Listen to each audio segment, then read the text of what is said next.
بسم الله والحمد لله والصلاة والسلام على رسول الله صلى الله عليه وسلم. اما بعد، السلام علیکم و رحمت الله و برکاته. میگه خیرتمندی را پرسیدند که چگونه بدانم یا که بفهمم یا که بدانم که یک کس مرا دوست می‌دارد یا که کسی مرا دوست می‌دارد.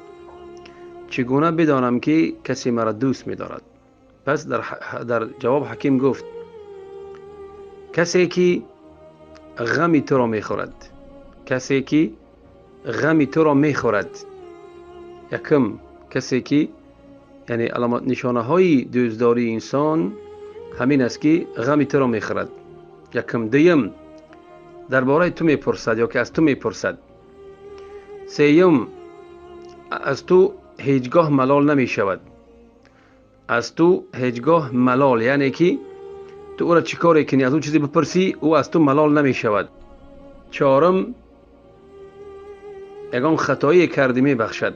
یگان خطایی که کردی می بخشد ترا. و یذکرک بربک هو من یحبک. بین چند خصلت خیرتمند چی میگد؟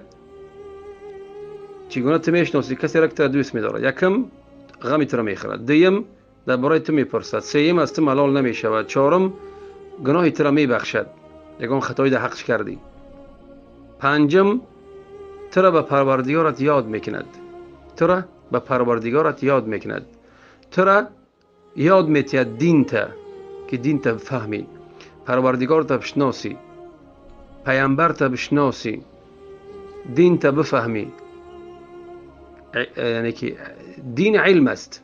علم به تو را میفهماند. علم نور است. تو راه به او دریافت میکنی. پس همون کس تو را دوست می‌دارد.